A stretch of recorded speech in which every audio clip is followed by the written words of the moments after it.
Hello उमरा, मैं हूं आपका अपना Nasir Shaikh, director of Quantum Academy. मैं आज आप सभी को ये बताने आया हूं कि क्वांटम एकेडमी एक डेडिकेटेड इंस्टीट्यूट है फॉर सीबीएसई एंड आईसीएसई। पिछले 5 सालों में हमने कई एक्सेप्शनल रिजल्ट्स दिए हैं इन सीबीएसई एंड आईसीएसई। अगर आप भी सीबीएसई और आईसीएसई बोर्ड में हैं और अपने ग्रेड्स को इम्प्रूव करना चाहते हैं तो आज ही हमें ज्वाइन कीजिए।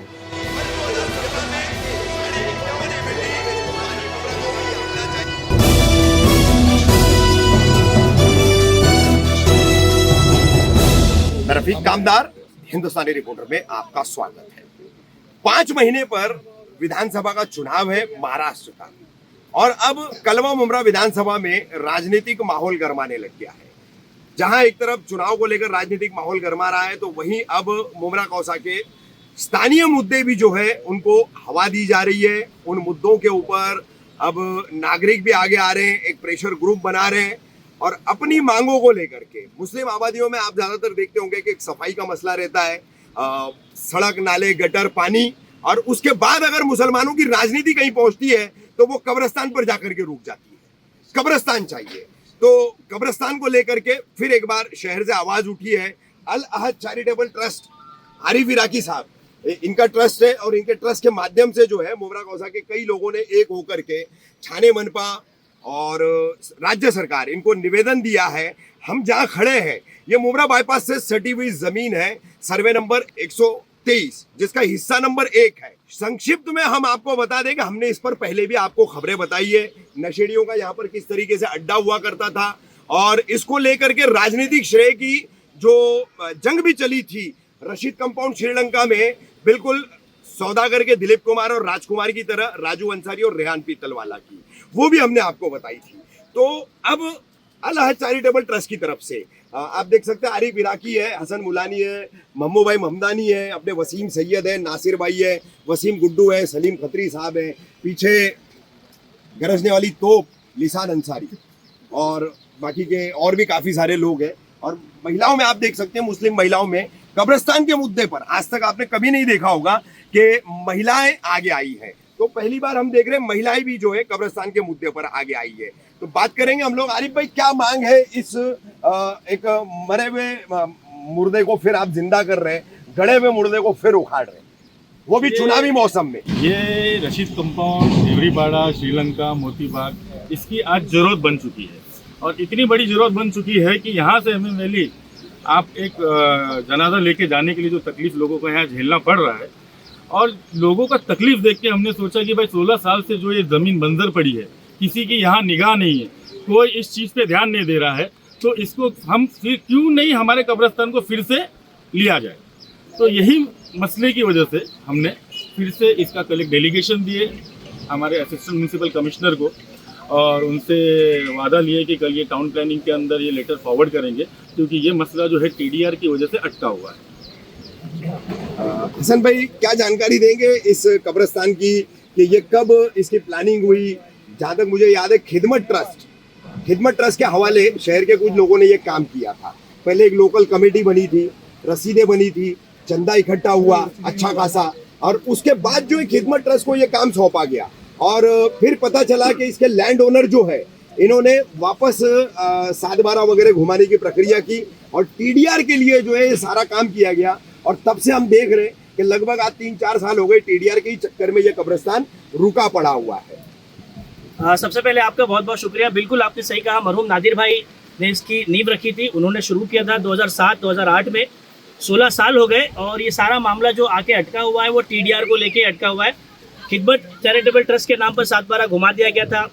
फिर बात हो गई थी कि एग्रीमेंट में एक क्लॉज था कि जो भी टीडीआर मिलेगा, उस वक्त रफीक भाई टीडीआर की एक वैल्यू हुआ करती थी, अब तो टीडीआर की वैसी जीरो हो गया, जीरो के बराबर हो चुकी है। तो उस वक्त टीडीआर की वैल्यू हुआ करती थी, तो 50-50% जो लैंड ओनर थे वो और खिदमत के बीच में बटेगा, ऐसी बात हुई थी।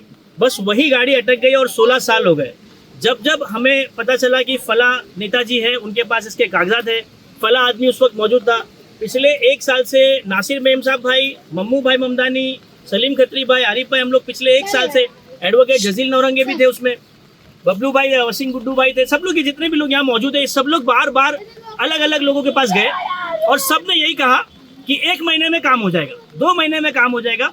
अभी अगले 2 महीने में देखो वहाँ मिट्टी गिरना शुरू हो जाएगी। और हमने देखा कि यहाँ पे कूड़ा कचरा गिरना शुरू हो गया। तो जितने भी लोग थे यहाँ के आजी माजी जितने भी थे, नगर सेवक थे, बाकी जितने भी बड़े बड़े नेतागण हैं, उन तमाम लोगों के ढपूसले जो थे उन तमाम पर मट्टी डाल दी गई है। मुमरा कौसा कब्रिस्तान कमेटी हम लोगों ने मिलकर एक बनाया है। मैं आपके माध्यम से तमाम लोगों को दावत देता हूँ, हमारी बहनें भी है, मैं सबको दावत देता हूँ कि सिर्फ रशीद कंपाउंड के इस कब्रिस्तान को लेकर नहीं, हमारे कौसा मुमरा शील में जितने भी कब्रिस्तान है वहाँ की जो भी अवस्था है, जो भी दुर्दशा है, उन तमाम चीज़ों पर मुमरा कौसा कब्रिस्तान कमेटी अपनी पैनी नज़र रखेगी। और हम लोग डेलीगेशन की शक्ल में, प्रेशर ग्रुप की शक्ल में वक्तन बवक्तन प्रशासन से, नेतागणों से मिलेंगे और वहाँ के काम ठीक करने की कोशिश करेंगे। आपने देखा होगा MM वैली एक बेहतरीन उदाहरण है। हाल फिलहाल में जो मट्टी को लेकर, भरनी को लेकर वापस से बात हुई थी, अब वहाँ पर भरनी का काम शुरू हो चुका है। क्या कंडीशन में हो रहा है, क्या नहीं हो रहा है, उसके बारे में आप लोग वहाँ जाकर रिपोर्टिंग कर सकते हैं। अच्छी हो रही, बुरी हो रही। यहाँ का एक बड़ा मामला बार बार आया, इतने सारे TMC और इतनी सारी GP बिल्डिंग बनी है, तकरीबन जैसे आरिफ भाई बता रहे थे 4 से 5 हज़ार घर बनने वाले हैं आने वाले 5-10 सालों में।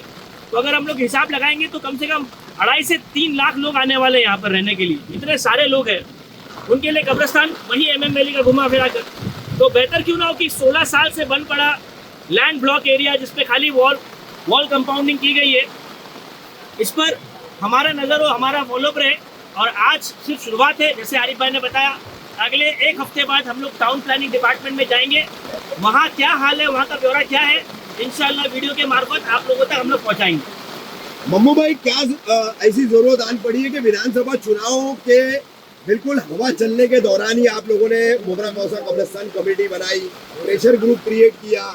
सालों से यह कब्रिस्तान का मसला अटका हुआ है, इतना मुखर होकर के या किसी ने ग्रुप बना करके, कमेटी बना करके कभी पहल नहीं की जो आप लोगों ने की है? क्या ऐसी वजूहत पैदा हो गई?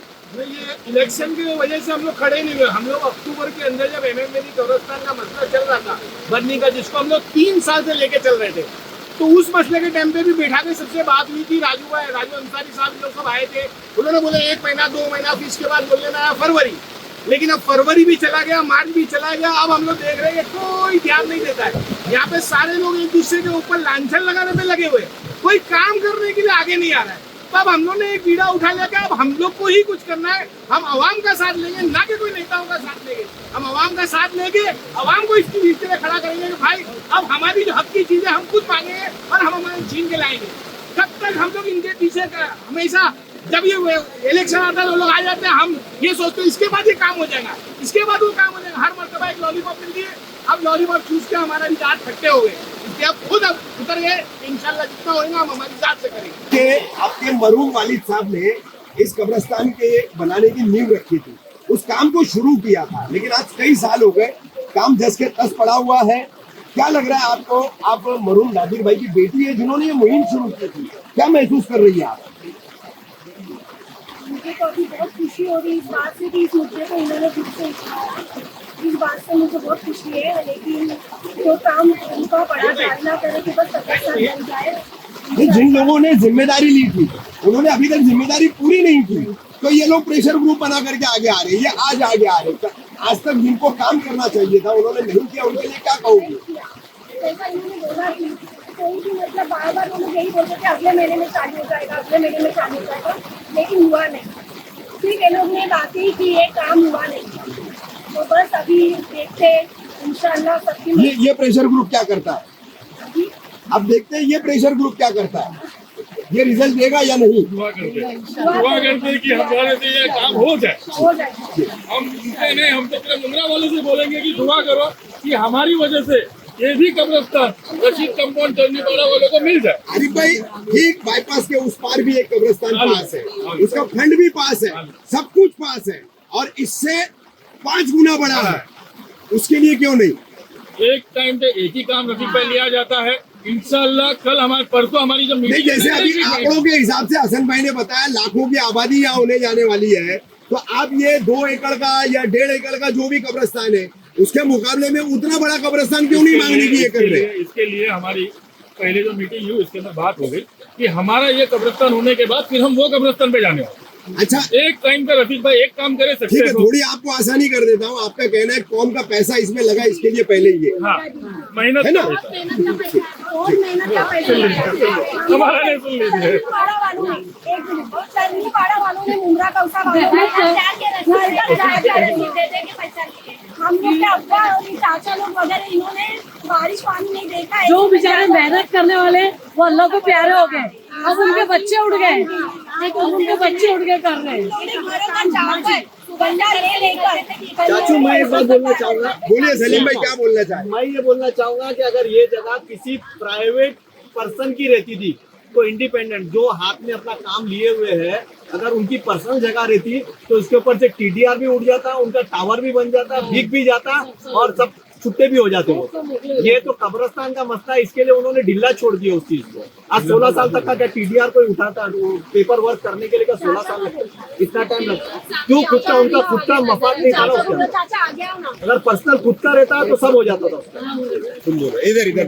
हाँ बोलिए, वही डायलॉग फिर से बोलिए। ये लोग सामने कोई आने नहीं मांग रहे हैं ना, इसीलिए नजरअंदाज करते जा रहे हैं बस। और आज हम लोग को भी कोई ये नहीं था कि बारिश में इतना जाओ और कब्रिस्तान के लिए बोलो। हम लोग भी एक जिम्मेदारी से आए हैं, क्योंकि जो हमारे बड़े थे, जैसे मेरे पप्पा है, रोई दीदी के अब्बा है, ये लोग सब पहले से करते आ रहे हैं। उनके इंतकाल के बाद रोई दीदी के अब्बा के हम लोग अभी बोल रहे कि ये करो, हम लोग को कब्रिस्तान चाहिए, क्योंकि कौसा मुमरा वालों के लिए बहुत जरूरी है कब्रिस्तान का काम होना। और यहाँ के लोग है कि नजरअंदाज करते जा रहे, आए दिन ये महीना वो महीना आगे आगे ही कर रहे, कुछ करने ही नहीं मांग रहे। ऐसा थोड़ी होता है।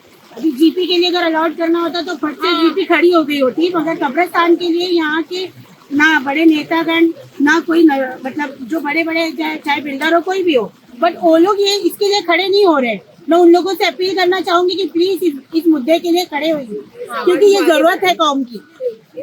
जैसे दुनिया में जीने के लिए घर की जरूरत है ना, वैसे मरने के बाद कब्रिस्तान की जरूरत है, एकदम जरूरी है। ये असल घर है हमारा, ये इसके लिए हम मेहनत नहीं कर रहे।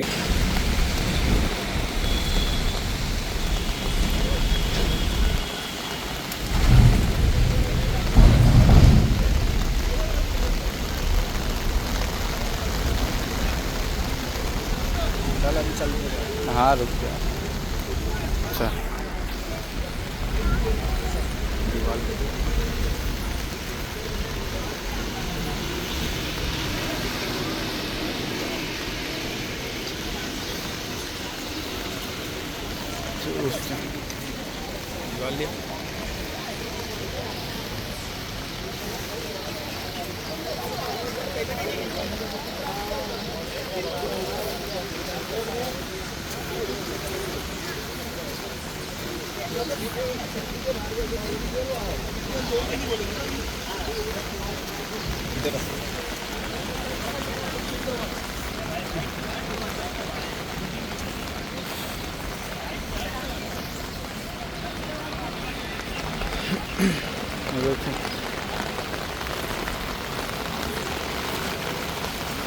कर देना।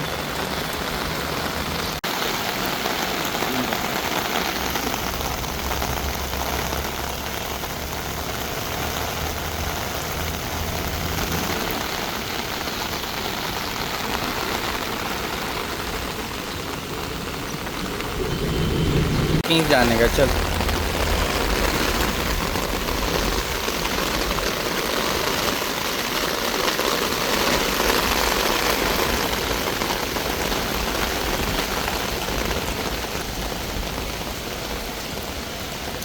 वाइट एंगल की ले रहा है।